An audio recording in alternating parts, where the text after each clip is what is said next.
Real issues, real talk, maybe even some real fun. Welcome to Chris Gets Real. Episode 3 of Chris Gets Real. Chris Freund, glad to be with you here and joined by Dr. Ron Bryce from the 11th District of the state of Kansas. Dr. Bryce, thank you so much for joining us. Happy to be here for the third episode. Third time's episode. the charm, right? Third episode. This is where we finally get moving and grooving. You were actually going to be our first guest, and then, of course, schedules happen. Yeah. Schedules happen, things change, and that's okay. I'm glad to be here. You're here now, and we appreciate it. So I kind of want to start a little different than what you might expect. Okay. Just because you have worn so many hats and continue to wear so many hats, but one thing that people might not know is just how good of a piano player you are. I used to be a piano player.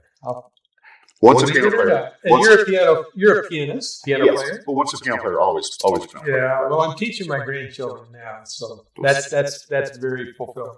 Absolutely. So I was thinking, I may be inventing things in my head. I do that every now and then. Yeah. But if I remember correctly, I actually remember seeing you play. I believe it was at ORU in Tulsa at the Maybe Set.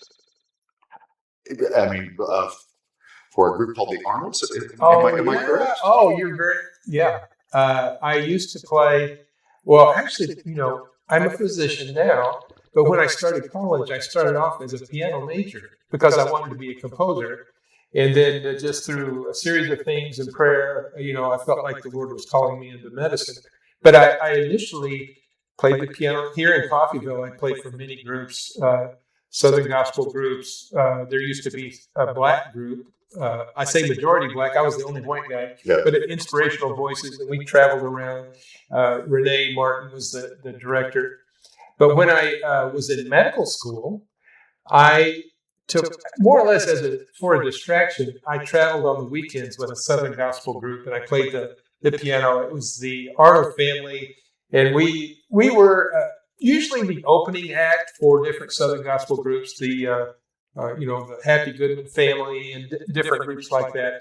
But we would go on Sunday morning to churches, and we would minister in the churches. So, long story short, yes, I have been a piano player. I love it. It's interesting, though, because, correct me if I'm wrong, piano playing, at least the thought process, almost kind of works its way into different fields. I mean, having an experience as a piano player can help in other ways, in other jobs. Yeah.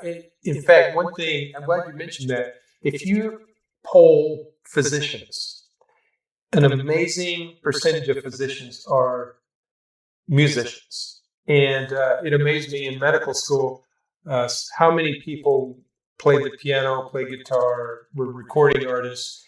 Something about the brain uses that part of the brain. I don't know why, but they seem to go hand in hand. It's interesting to me. Just I have a friend who's actually a singer and musician, and I'm not exactly sure what caused it, but he had like a stroke, a pretty heavy stroke, and thank God he's still singing, still working. Great voice, incredible voice. But when he started working his way back, he couldn't talk, but he could sing. But he could sing different parts of the brain. It's crazy. Yeah, it really is. It's amazing how the brain works. But when I was growing up, I was a piano player, played in our church. Started college, I was using that part of my brain. I was a musician. When I switched to pre-med in chemistry, biology, physics, all this stuff, it was difficult for me because it was almost a different way of thinking, But I think one thing we did when we were raising our kids, we have 4 great children. They're young adults now, but we wanted them to be musicians and be involved with science and mathematics, and but also with athletics, because we wanted them to develop all of their potential in their brain. And it just seems like different parts of the brain would be different areas. So that's what we did. We raised 4 kids, and now we have 9th grade child on the way. So we're blessed, very blessed. A friend of mine says that He wishes there was the opportunity to have grandchildren first. Well, then you wouldn't have children, probably. That is No, true. grandchildren are wonderful. And our kids are wonderful, but grandchildren are too. Absolutely. Absolutely. So let's talk about some things that are going on.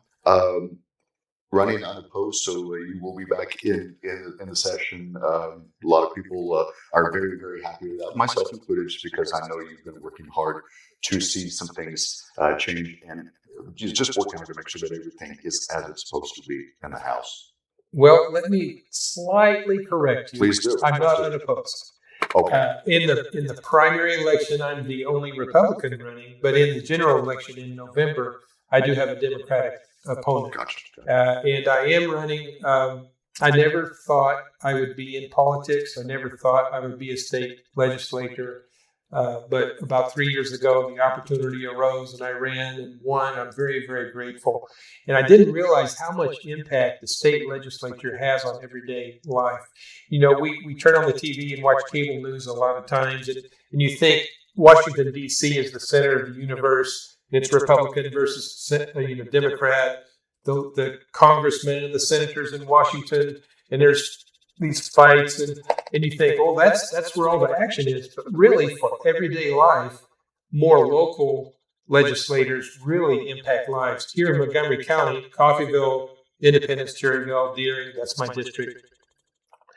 What we do in Topeka as legislators impact more your taxes, impact more of your public education, impact more of your health care.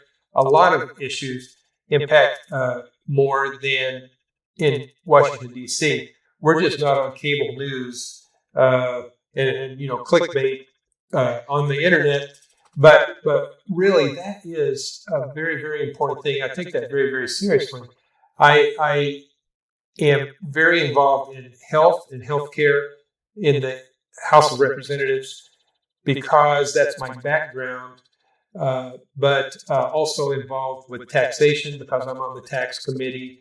Also on a committee called Federal and State Affairs. And that's a very, very important committee for local people in Montgomery County because we deal with things like marijuana legalization, abortion, Second Amendment rights, gun rights. We deal with many, many issues that are very dear to people's hearts. Some of the issues we think of as freedom issues, religious liberty issues. I remember last year there was a satanic church, or I forget what the grotto I think they call themselves, but the Satanists wanted to do a Black Sabbath in the state capitol because we had let Christians and Protestant, Catholic, others do services in the state capitol. And I remember arguing about that or debating about that Federal State Affairs Committee and just thinking how deep some of these issues are for local people and who we are as people and what kind of state, what kind of country we're going to give to our children and grandchildren in the future. So long story short, I'm just very grateful to represent the 11th District. This is not a political program. I am unopposed right now, but I will have an opponent in the November election. But I want people to know what I stand for, what my belief system is, how I make decisions, and then people can decide for themselves how they want to vote. So we often hear, and we hear way more about what's going wrong than we do about what's going right. Is there a couple things that you'd like to talk about that you feel have gone the right way in your time? Well, the reason for that is that airplane crashes sell. You know, if you're a news media person, there's a plane crash, a car wreck, a disaster, a tornado. That's what gets people to their eyes on the computer, their eyes on the television, and that's how they sell advertising. When things go right and everything's going well, it's kind of humdrum. You know, people just kind of expect it. But really behind the scenes, there are many, many people who are really working long hours, working very hard to make sure that things work well for the constituents, in other words, for the people in our districts, the people in the state of Kansas. I guess some of the things going right, I would say there are many things going right. And there are many things that I would like to change. But in general, we have some very good leadership in the House, very good leadership in the Senate. And with elections coming up, we want to maintain a lot of that good leadership. So I'm hoping that we'll have level heads prevail, and we'll see what happens. It's one of those things where just kind of looking back, and feel free to correct me if I'm wrong on this, but in the national politics, it's almost like a pendulum where there's never really anything in the middle. It's always one side or the other as far as like president, majority in Congress, whatever. That's not really the case in Kansas. It seems to be where everything is kind of consistent. We are fairly consistent. And, if I can get wax philosophical for just a minute, an analogy, if you have an apple and you slice it up and down and look at the halves, the seed pattern looks a certain way. If you slice it across and you open it up, seed pattern looks a different way. It's the same apple, but it depends on how you slice it. Well, we tend to slice things in Republican, Democrat, or liberal, conservative, red, blue. That's our mindset a lot of times in how we're looking at these different issues, how we're looking at the apple. But if I could, instead of slicing it one way, let me slice it another. The longer I'm in the legislature, the more I see the issues that we face as not Republican, Democrat. Sometimes it is, but it's more of normal, everyday people versus elites or people who are doing power plays and want to have control over people. In other words, I see things, for instance, like this constitutional amendment that's coming up this Tuesday. I see it as, do the people want to be self-governed, or do they want elite people making decisions for them, elite people they're totally insulated from normal people, telling them how to live their lives with no recourse for the normal person? In my point of view is we had a war for independence in the 1700s because we didn't want to be ruled by kings. We didn't want someone in a faraway land insulated from us, telling us how we're going to pay taxes, telling us how we're going to live our lives. We fought a war for self-governance. We fought a war because we wanted to say how we're going to live our lives. We wanted freedom.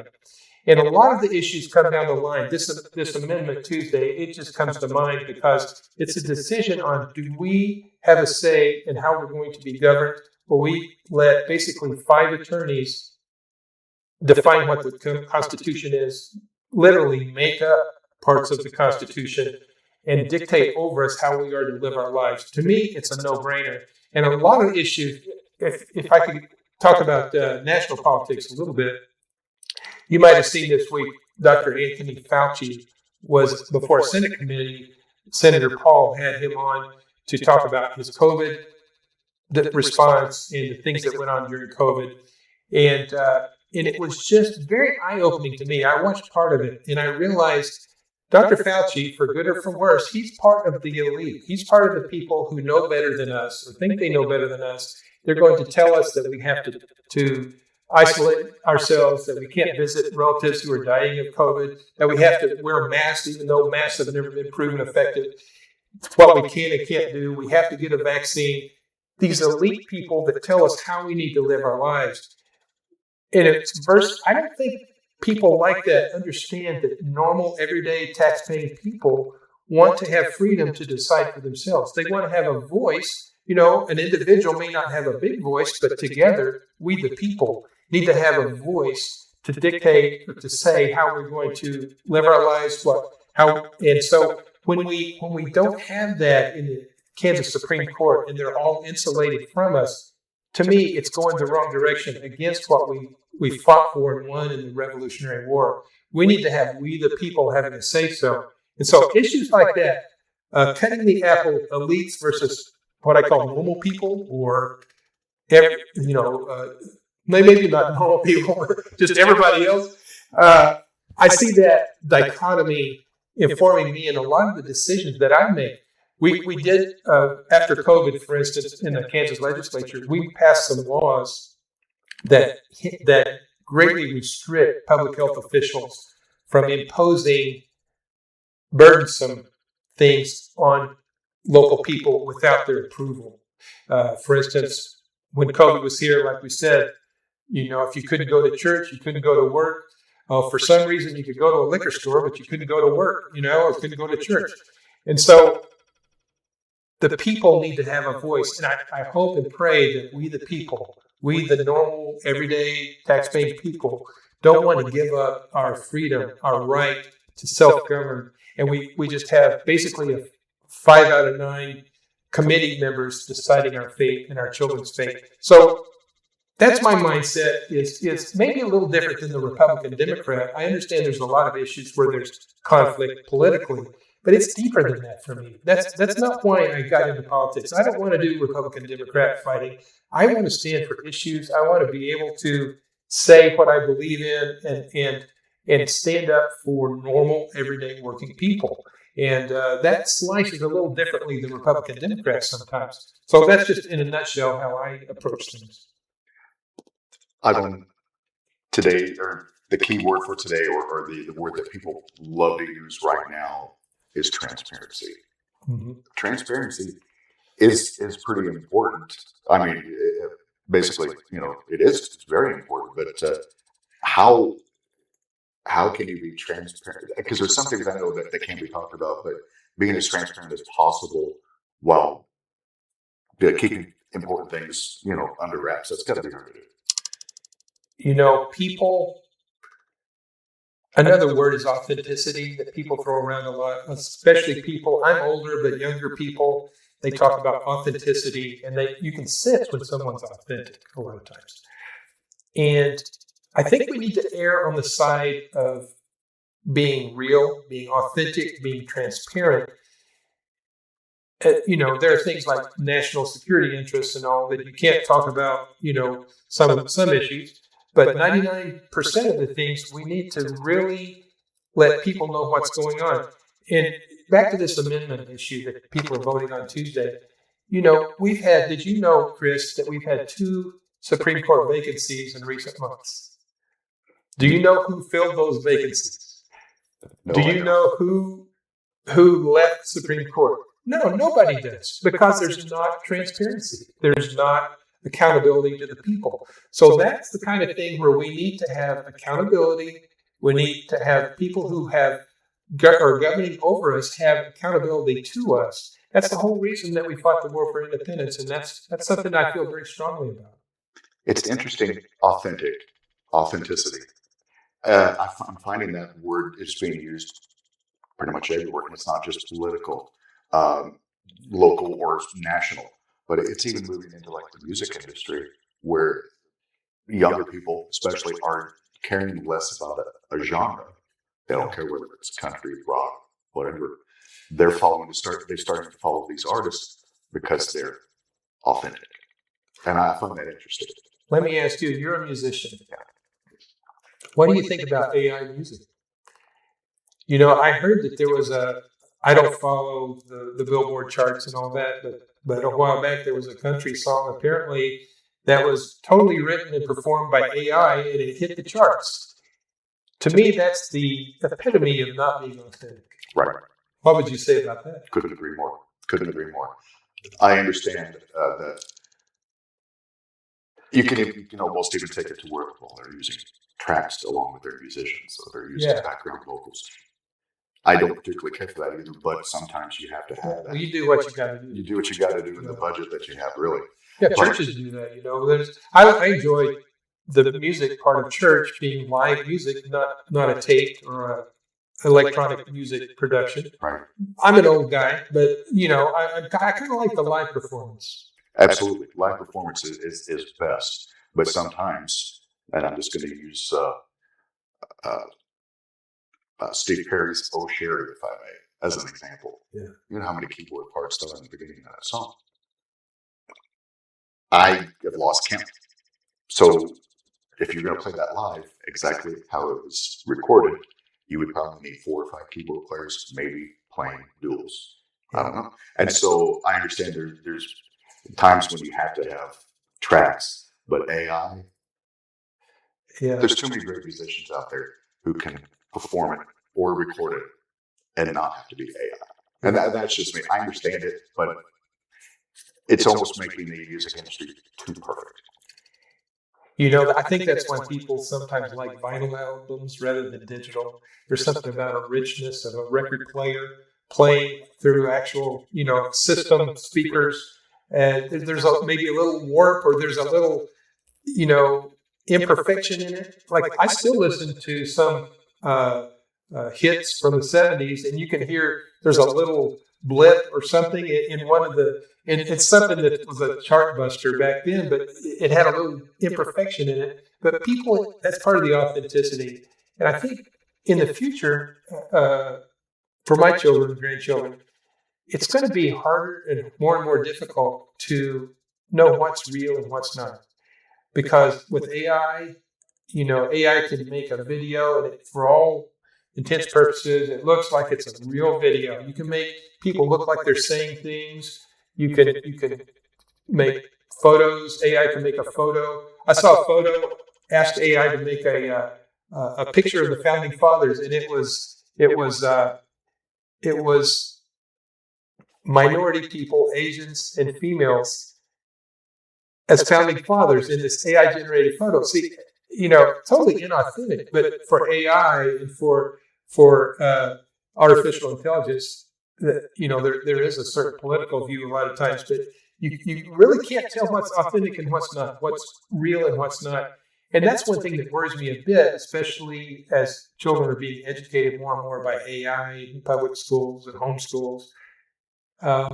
We need to really instill in our children the ability to think critically, to know what they are, their foundation and their worldview, and to be able to discern, be able to, AI. I have used AI to do things for me, to edit something I've written, and I think the problem with children growing up into an AI age is they don't have to, in and of themselves, in their own brain, think about their arguments. They don't have to hold two conflicting views in their mind and work it out. They don't have to have substantiation of the arguments that they're making.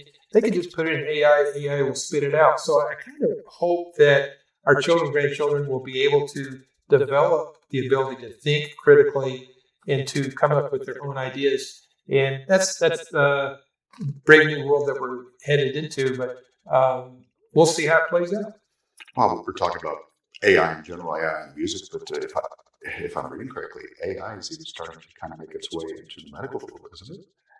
Yeah, and I recently wrote an article for a national journal about AI being the future of medicine, and I got a lot of pushback. People don't want to talk about that, or they want to push back on that. But Chris, did you know that right now a radiologist, who's a physician, a medical doctor, has been found to be less accurate in reading chest X-rays than AI? And so this is only going to move one way. AI is going to do more and more of the radiology, interpret more and more of the test results. And physicians need to be aware of that. And I know it's a two-edged sword. In rural Kansas, we have lack of providers, we have lack of resources. So AI and telemedicine are probably the future for rural places like rural Kansas. But physicians need to understand they are no longer, there will be a point. Let me go back in history a little bit. When I first started practicing medicine back in the 80s, the physicians were seen as kind of the go-to for medical knowledge. The physicians had the knowledge. We had gone through medical school. And so if somebody wanted a medical opinion, you went to a physician. Then there's internet, Google, ChatGPT. Now people come in the emergency room and see me. They've already been talking to ChatGPT. They already think they know what they have. And a lot of times it's absurd. But they come to see me and their minds are already made up. Well, AI told me, so it's got to be that.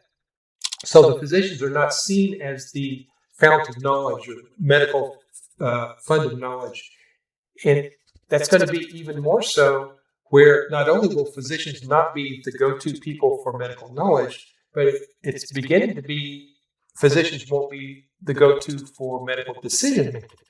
AI will make a decision. If you have this symptom, this symptom, this symptom, AI diagnose, we'll make decisions, we'll prescribe medications. That's coming, whether we like it or not. So physicians, for whether you like it or not, will become less and less of a profession and more of a technician. And I, there's some areas, some surgeries and different things where physicians probably will never be replaced, but a big chunk, maybe even most of what physicians do in the next few years will be taken over, or AI will at least be something alongside to help to instruct physicians on how to do things. And so I don't think people understand what's coming down the pike in the medical field as far as AI goes. But you combine AI with the technology of telemedicine, and I think rural Kansas, we're going to see things that we can't even imagine now. By the way, according to a popular medical website, I died 3 times already. Well, I'm sorry to hear that. Yeah. So it's just funny than what he told me. Well, you have 9 lives, maybe. Well, I'm a third of the way there. Yeah, you got 6 to go. Yeah, exactly. It seems crazy to me that you mentioned the 80s, and the first thing I thought was, well, now we have Max Headroom as our physician. Yeah. It's rather interesting to see, how it was presented then. That was digital technology back then, and how far it's come. It's very, very strange, but very interesting. Yeah, it's a boon. It's very, very good. At the same time, there's a flip side of the coin where we have to be careful we don't lose part of our humanity. Humanity. Mm-hmm. Sorry, you just said that. That just kind of struck me, because it seems like we are losing a lot of that humanity. A lot of it is just, you agree with me, or you're a traitor, or a certain type of word. You're already developed into a category, and that may not be the case at all. Yeah. Has that been something that you've seen that has gotten stronger, better, or worse, just in the time that you've been a doctor, even? Not just even, Well, it's, if I could say this, I believe people in general are lazy. And I'll tell you what I'm saying. We put people in categories. Okay, so I meet you for the first time. I find out, oh, you're a Republican or a Democrat. Oh, you're an American citizen or an illegal. Or you're this, or you're that, and I have a shorthand or a lazy way of categorizing you in a pigeonholing you in a certain category. That way, I don't have to learn about you as a person. I know, oh, you're a white Christian male Republican. Da da da da. I don't have to know your opinions about things. I already have you in a category. It's a lazy way of interacting with people, and it tends to put people in an us versus them. And I think, social media and a lot of the technology has really emphasized that and magnified that to where we don't anymore learn about people as a human being. If you really sit down and talk with someone, maybe you think initially they're this kind of person, but then you learn about their kids, their family, their past experiences, what they've gone through, and you realize there's some rich texture to their life that just putting them in a category doesn't show.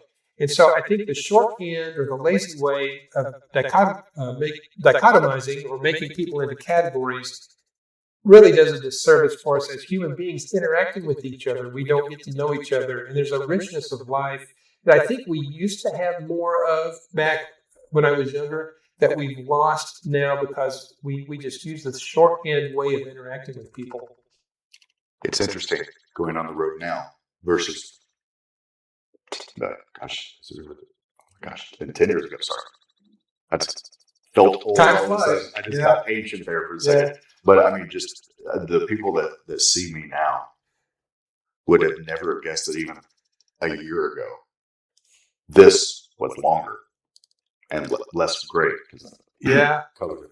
Time happens. But I wonder how they would react to the old piano player versus the current piano player, if they would have the same opinions about what I do and how I play, just based on even hair alone. Yeah. And I find that interesting. That's it. We don't know, what people were like, 10 years ago and what's made them who they are today. Yeah. You're kind of reminding me about something just to go down a rabbit trail. But I have noticed I do different things. And so one thing I do, I'm an emergency room physician. And so I always wear scrubs when I'm an emergency room physician. I go to church or I go to a political event, I'm wearing a coat tie. Or if I'm at home, I'm just t-shirt and jeans. And there are certain people who've only seen me in scrubs for years. Or certain people who've only seen me in a coat tie for years. And when they see me in the other situation, they don't recognize me. And so there's a joke in the ER. This has actually happened where somebody saw me at the grocery store, I believe, and it was a nurse. And she said, "Oh, Dr. Bryce, I didn't recognize you. I've never seen you with clothes on." And I thought, no, this is a little this is not good. No, but she had never seen me without my scrubs on and my white coat and in the ER setting. And so that just goes to show we have different aspects to our lives, different things that make us who we are that some people can't really know about if they just pigeonhole us into these categories. Absolutely. So, by the way, I always had clothes on. It was just her turn. I believe you. Yeah. But it makes sense. It makes sense. Because that would be completely unsterile. Never mind. Anyway, so as we start to wrap up, I appreciate your time, of course. I appreciate you coming onto the show. But is there anything that we haven't covered that we need to before we say goodbye? Well, I just want to thank you for allowing me to be on your show. The third time's the charm. This is the third episode. So I appreciate Chris Fund. Yeah. But I just want to say thank you as a politician, that part of my life. Thank you to the constituents that I have and the people in Montgomery County for allowing me to represent you in the state government. And what I try to do is let people know how I make decisions so that they can be confident that even if they disagree with me a time or two during the legislative session when we have hundreds of bills, hundreds of issues, nobody's going to agree 100% of the time. But when you see that maybe I found a different path or a different vote on a particular issue, you understand where I'm coming from and what I'm striving for and what my goals are.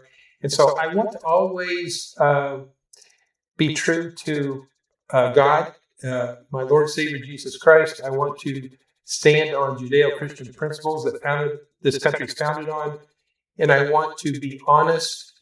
And if that is good, if that is bad, that's just what you have with me. And so I appreciate you giving me this platform, this opportunity to speak, and good luck in the future. Appreciate it. And of course, if there's anytime you want to come back, the door is always open. Even though it's closed now, the door is always open, and you're welcome to come back and talk about anything that you feel is important. We'll definitely. We'll have to do that. Thank you. Absolutely. Thank you. So before we go, I want to talk about Thomas over at High Note Customs. They're our sponsor, one of our sponsors for Chris Gets Real. They do great t-shirts like this shirt I'm wearing. It is made by High Note Customs. Thomas does a great job with t-shirts. If there's t-shirts that you need, he can specifically make them for you. Very comfortable. They don't shrink. I like that. I'm game, but cool. These aren't shrinking. I love that shirt. It's a great one. I like it. So we have this is the old version, but we have new tumblers. And what I love about these tumblers is the fact that it's stainless steel on the outside, but it's ceramic on the inside, because stainless steel does change the taste of coffee. You will know that. Well, let me say that would probably be great with a cup of Coffeeville coffee. Yes, absolutely. Coffeeville coffee, by the way. Yeah, that's our company. It's good stuff. It's good stuff. Especially, I say, you all taught me that lighter roasts actually give you more caffeine. Yeah, people think that's counterintuitive, but if you cook the beans more, make it a darker roast, it actually cooks out a little bit of the caffeine just through the heat. So if you want more caffeine, lighter roast. I go with the lightest roast possible, let's just say that. Absolutely. Yeah. So we have those, and then we have our brand new hats that we just got. Yeah, with my logo and everything. Yeah, me too. I'm not hot-headed, but I love a lot of steam, let's just say that. You can't be hot-headed with that hat. No, that's for sure.